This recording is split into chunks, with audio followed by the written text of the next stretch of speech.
Thank you, Mr. Chair. And so to get back to, we also see an increase in government expenditures. So for example here, and I'll say, government expenditures here is, generally that's going to be something that's decided, that's going to be statutory. And so here what we mean by increases in government expenditures are going to mean if spending occurs at the same rates relative to what the economic drivers or demographic drivers of that spending are. If those rates stay the same, this is the increase in spending that we would expect.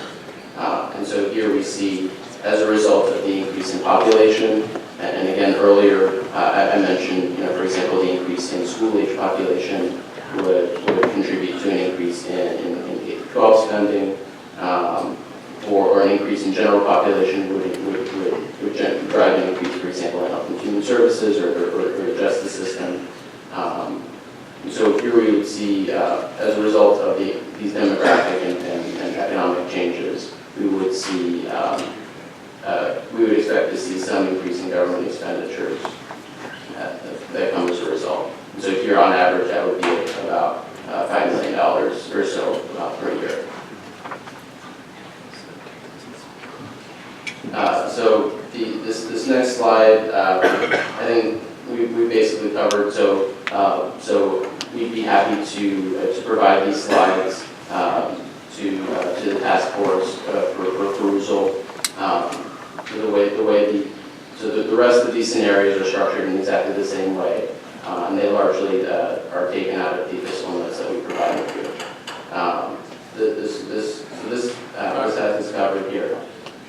By the way, members, we'll have copies of this slideshow for y'all at the end of the day.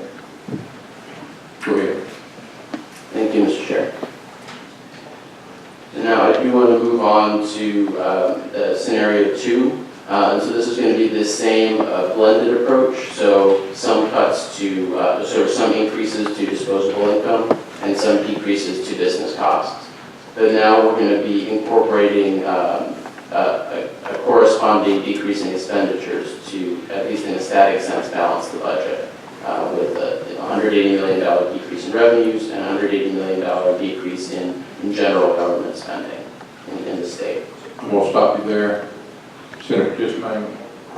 And I apologize, this may be covered, but it's just the background I'd like to say, or to make sure I understand with what you're talking about, because past administration has said that tax cuts have no impact, on the state's economy. Either the governor's spending or the people are spending it. And so, in your scenario, I'm guessing you had to do an estimate of, so if the government spends $100 on average, $75 of that stays in the state for its state vendors and state contracts, 25% of that, or $25 would go to out-of-state vendors, and we would lose the ability to, capture the income through taxation, whatever it may be.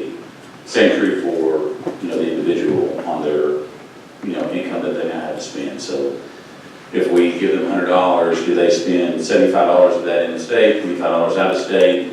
You have, to me, that's kind of the fundamental argument we need to get to. So if the government, if the state of Arkansas spends $100, how much of it goes out of state? And if the individual spends $100, how much of it goes out of state on average? What are your percentages on that? I'm just curious, because I think you're playing that out over and over again if I'm looking in your slide or in your presentation. Thank you, Mr. Chair. Senator, yes.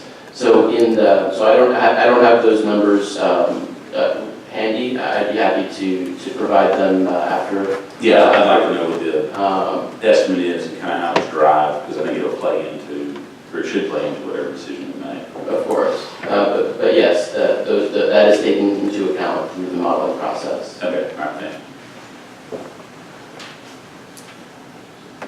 Go ahead. No other questions. Thank you, Mr. Chair.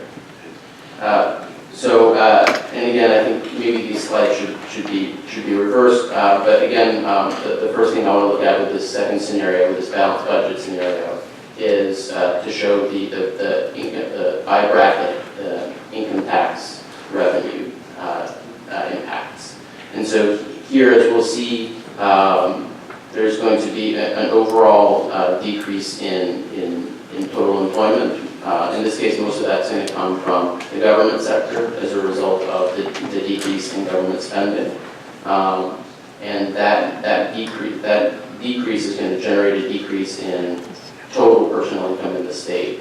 And so there's going to be, there's going to be that $180 million static decrease in revenue. There's going to be,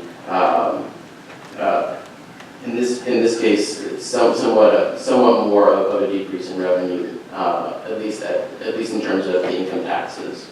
And so here, for example, we see again looking at the $80,000 plus income tax bracket.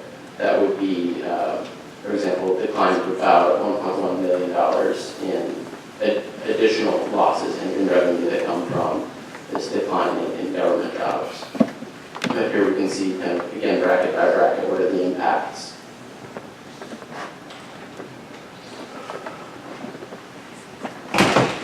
And